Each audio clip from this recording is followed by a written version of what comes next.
Ladies and gentlemen, I hope you have your tissues ready because we are about to leave port. In 1800, we travel in style until we decide to stay for a while. Choose your portrait, logo, and name and head into Sandbox or the campaign.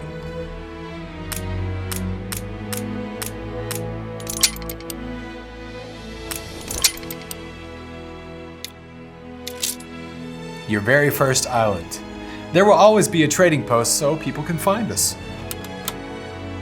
Sleek admirals, mysterious merchants, but most of all, the rarest species, good, honest, hard-working citizens. You can't see any. Time for some old-fashioned marketing. Yep, that's a market. Perfection. But we won't be getting far without a street connection, so always be sure you make ends meet. There you go. Nice. Now, about those citizens. When you're a pioneer in uncharted territory, a farm's a good place to begin. Oh, listen. I think they started moving in.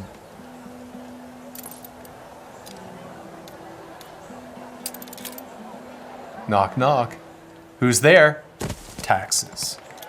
Your residents will pay you for the housing and the luxuries they get. And more of them will join your ranks if needs are being met. Oh, hey guys. Thanks for the follow. They'll work for you too, being jacks of all trades. That, for example, is a lumberjack, a guy who really knows how to handle an axe. But we're not just stopping just because he's chopping. Let's add a sawmill. And by the power of logic and logistics, we now produce timber. Buildings that belong together will hang together in your construction menu, making it easy to expand your fledgling industry. And if you find that your donkey can't deliver goods to far-off factories, you can help it out by building a warehouse midway.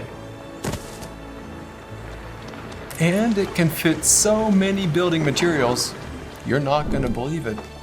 What goes in there can be accessed from anywhere on your island. And that's it. Your first production chain is up and running. Now it's time to build. Here is the tool that will make all the architects of antiquity faint with envy. The blueprint mode. You can place anything you like without using any of your precious resources and give it a spin. Time to move on with the move tool. And if I change my mind, I can always upgrade it to a fully functioning factory. Production buildings come at a cost, but fortunately, there is plenty we can do to add to our coffers. Provide for your citizens, and they will provide for you. Once you pay them a house visit, you'll learn what they want from life, and you can help them get it. Just watch once we place a fishery.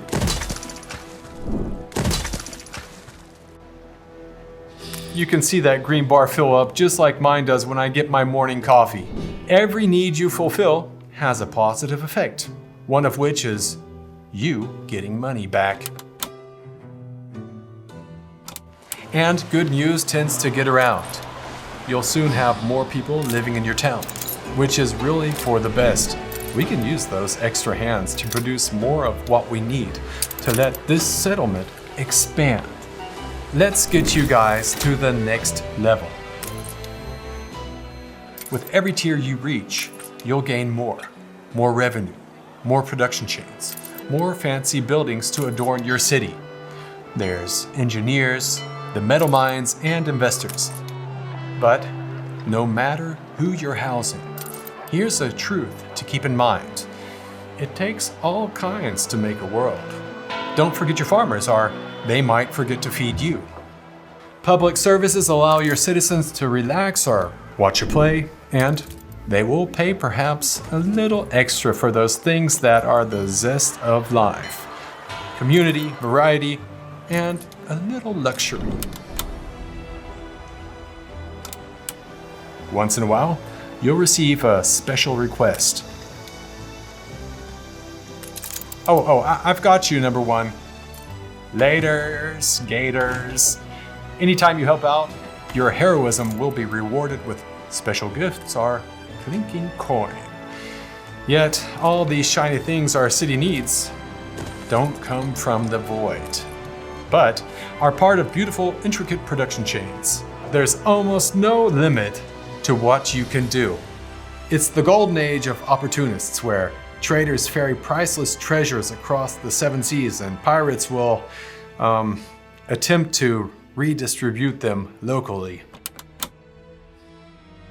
We're never alone in this vast world, and there's much to be said for knowing who you're dealing with, even if it's just for the sake of plotting their downfall. In Anno 1800, we communicate by using diplomacy. Basically, both parties agree to write down insults on expensive parchment with proper punctuation. And you can improve your standing with people by flattering them, offering them gifts which are, of course, not the same thing as a bribe, or by proving your worth in action. All of our fellow robber barons, royals, and rebels have some kind of quest to offer. And if you befriend a pirate, who knows what you're gonna get. Once you get all chummy, you can request trade rights, which will improve your income and make it easier to provide for your growing population. So, how exactly does trading work? Well, I could load some soap on my boat and send it off to Ellie because he's a clean kind of chap. And once I reach him, my ship can interact with his trading post, and it's really that easy. I can also choose to buy some of Ellie's stock if I find something that floats my boat, but circumstances can change. When you have too much of a good thing, passive trade is your friend. It means that once you've given instructions, ships will travel back and forth between islands automatically, smooth as a charm.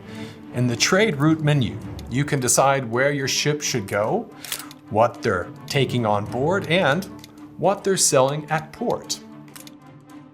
Thanks to passive trade, we can now distribute resources. Some goods can only be produced on specific islands, but you'll want to provide for all your citizens because sharing is caring. And if the endless ocean holds no fears for you, you can have the best of both worlds, connecting your old world cities to the new continent. Win-win. Oh, be warned though. There are areas on your map where lawlessness is considered a kind of lifestyle. Pirates will not respect your right of way, or anybody's rights really. Maybe you want to take a stand against all the bullies of this world, or teach a competitor to mind their own business. That's where defense buildings come in real useful.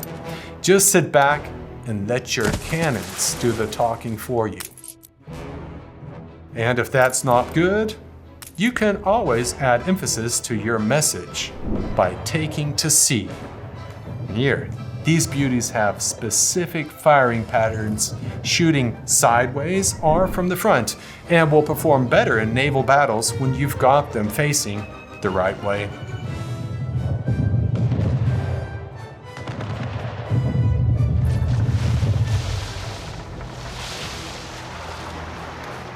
And when it's time to turn the tables and wreak chaos on your enemies, don't forget to declare war. Ha, yeah, what do you say now, Margaret? Let's redecorate her harbor. If we keep this up for a while, her island will lose morale and surrender. Oh, did I say her island? My mistake. There we go. It's all ours, not a mark on it. Let's rebuild and turn it into a place that will make visitors from all over the world stare in utter amazement. Well, and there we are, safely returned to shore. I hope you enjoyed the ride, and we'll see each other again when it's time to set sail. Anno 1800, now for sale.